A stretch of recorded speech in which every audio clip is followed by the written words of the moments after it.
ቀስ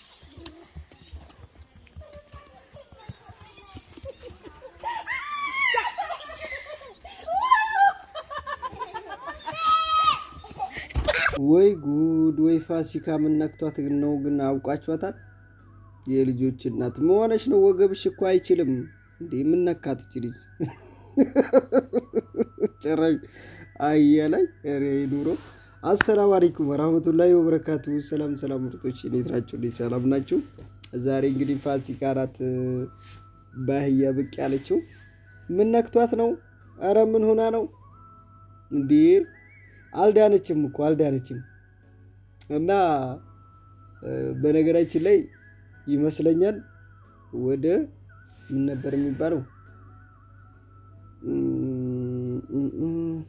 የሚባለውማ ከብት እርባታ ነው የሚባለው።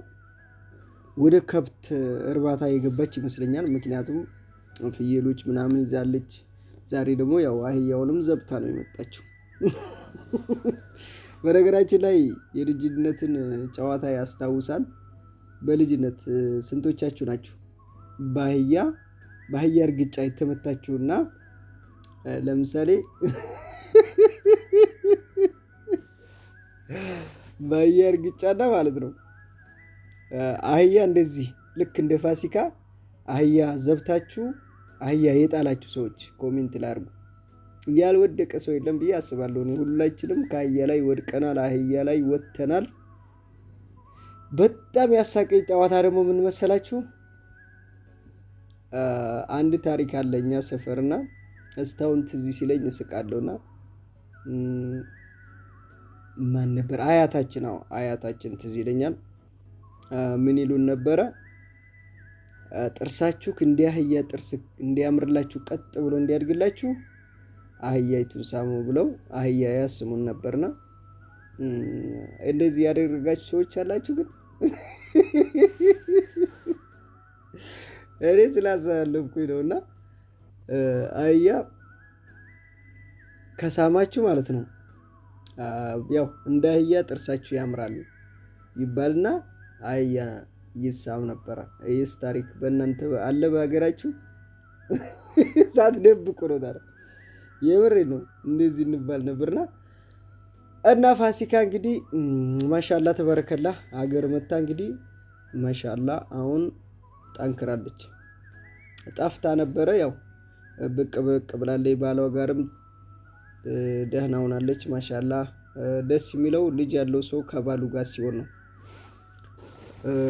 ልጅ ወልዳችሁ ከባል ጋር ከመለያየት ብዙ ጸባዩንም ችግሩንም ተሸክማችሁ ችግሩንም ስላችሁ የባል ችግር ሳይሆን የዚህን ሀገር ኑሮ ችላችሁ የዚህ ሀገር ኑሮ እኮ ነው ብዙ የሚያነጫንጨው የሚያጣላችሁ እሱ ነው። እንደ ሀገሩ ጸባይ እንዳየሩ ችላችሁት ከዛ በኋላ እንደ ሀገሩ ተለማምዳችሁ መኖር ነው እንጂ የበፊቱን ህይወታችሁን እያስታወሳችሁ እኔ እኮ እንዲህ ነበርኩ።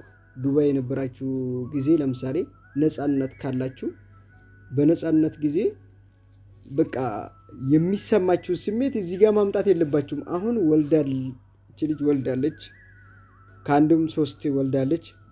ስለዚህ ምን መሆን አለባት? መጠንከር ነው ያለባት፣ እንደ ሀገሩ መሆን አለባት እንጂ የበፊቱን ነፃነታችሁን በቃ ቤተሰብ ጋር ስትሆኑ ወይ ደግሞ ብቸኝነት ስትኖሩ ያላችሁን ገንዘብና ግርማ ሞገስ እያስታወሳችሁ ምን ማለት ነው? ግርማ ሞገስ እኮ ሳትወልድ ብላ ብሏል። በቃ ሳትወልድ ብሏል። በቃ ሳትወልድ ብላ የሚባል አማርኛ አለና ከወለዳችሁ በቃ መልበስም እንደፈለገ መመናቀርም ሁሉ ነገር ይቀራል። ራሳችሁን ጣሉ አይደለም እኮ ራሳችሁን እንደጠበቃችሁ ሆናችሁ ነው ልጃችሁን የምታሳድጉት። ግን እንደ በፊቱ ለምን አትተመቸኝም? እንደፈለግኩ ለምን አልሄድም? ልጅ ወልዶ ወደ ፈለገበት አለ እንደ መሄድ። የቤትም ቤት ከሆናችሁ ቤታችሁ ቁጭ ብላችሁ ልጆቻችሁን ማሳደግ ነው እንጂ አብዛኛ ልጆች ትዳር የምታፈርሱት በዚህ ምክንያት ነው። ታስሬ ቤት ተቀመጥኩ እኔ እኮ እንደዚህ። የኔ እናት ያገባሽ እኮ እመቤት እንድትሆኝና እንዲወልድልሽ ነው እንጂ በፊትማ ነፃነት አለሽ። አላገባሽም፣ ባለትዳር አይደለሽም፣ እንደፈለግሽ ትሮጣለሽ፣ ምንም ነገር አይመለከትሽም። ገባሻ? አሁን ግን ሰብሰብ ብለሽ ራስሽን ጠገና አድርገሽ ልጅ ማሳደግ ነው በቃ። የሚፈለገውም ብዙ ሰው ዱዓ የሚያደርገው የሚመኘው ህይወት እሱ ነው እንጂ ወጣ ያለ ነገር እንደ ወጣትነታችሁ ነፃነት ለምን አገባችሁ? ያንን ነፃነት ከፈለጋችሁት። አሁን ብዙ ሴቶች እንደዚህ ነው በቃ። ከዛ በኋላ ልጁን ጥለው ወልደው ስደት ይሄዳሉ። አሁን ልጅ ጥለሽ ሄድሽ ስደት፣ እሺ ስደት ያስኬድሽ ነገር እኮ ቸግሮሽ ቢሆን ችግር የለውም። የሰው ልጅ እኮ ቸግሮት ልጁን ጥሎ ከሄደ ችግር የለውም። ያው እየሰራ ልጁን ለማስተማር ነው ይባላል። አንዳንዱ ግን ቸግሮት እንዳይመስላችሁ ዝም ብሎ የዚህ ሀገር ኑሮ በቃይ ብለው ምንም ሳያጡ ከባላቸው እንትን ብለው ተፈተው ይሄዳሉ። ከዛ በኋላ በነፃነት ለመኖር ምን ማለት ነው? ብቸኝነት ነው ነፃነት ማለት። ወላሂ በጣም ያሳዝናልና ብዙ ልጆች እንደዚህ አይነት እየሰማሁ ነው። ብዙ ያወሩኛል ታሪካቸውን ምናምን። ያ ነገር ግን ካለፈ በኋላ ነው። መጀመሪያ አሰቡት። ካለፈ በኋላ ያው ሊያስተምር ይችላል። ካለፈ ነገር ልትማሩ ትችላላችሁ። ግን መጀመሪያ ቆም ብላችሁ ማሰብ ጥሩ ነው እንጂ ከገባችሁበት በኋላ ውልፍኝ እንደዚህ ወይኔ እንደ ድሮ አልሆነልኝም ምናምን ምን ማለት ነው እንዴ? በቃ አሁን እኮ የሰው ልጅ ትዳር ሲይዝና ልጅ ሲወልድ ያው አባወራ ሆናችኋል በቃ። ምክንያቱም ቤት ማስተዳደር ጀምራችኋል። ልጆች ቤተሰብ ሆናችኋል። እናትና አባት ሆናችኋል በቃ። ልክ አባትና እናታችንን እንደምንጠራ የራሳችሁን ቤተሰብ መስራት ይችላችኋል በቃ። የሰው ልጅ አግብቶ ከወለደ ምንድን ነው የሚያደርገው? የራሱ የሆነ ቤተሰብ መስርቷል። ይሄ ሰው ትልቅ ሰው ሆነ ማለት ነው። ያንን ነገር ማሰብ አለባችሁ እና ትንሽ ተቀምጣችሁ በቃ ምርር ብሎናል ብላችሁ ጡዝ ነው የምትሉት። አውቃለሁ ስደትን የለመደ ሰው ወይ ደግሞ የበረሃን ውሃ የጠጣ ሰው አገር ለመቀመጥ በጣም ይከብዳል። ሁሌ ስደት ተመለሱ ነው የሚለው። እንኳን ህፃን ሆነው አይደለም እድሜያቸው ገና ሆነው አይደለም ትልቅ እድሜ ያላቸው ሁሉ መሄድ ነው በቃ። ሄደን እዛው እንሙት ምናምን ነው የሚባለውና እኔ በጣም ይገርመኛል ማለት እዚህ ሀገር በቃ እዛ ብዙ ቆይታችሁ ከመጣችሁ አሁንም ድጋሚ ሂዱ ነው እንጂ የሚላችሁ እዚህ ሀገር ኑሮ አይልም ውሃው።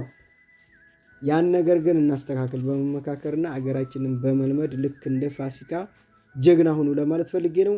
ትዳራችሁን አጥብቃችሁ ያዙ። ፋሲካ ተመችታኛለች በቃ። ከአንዴም 2-3 ልጅ ወልዳለች። 2 ወንዶችና 3 በሰውየው 2 ወንዶችና 1 ሴት መጨረሻ ላይ አግኝታለች። ማሻአላህ አላህ ያሳድግልሽ። ጠንካራ ልጅ ነሽ። የምር ትለያለሽ። አሁንም አለው እያለች ነው እሷ ሲጀመር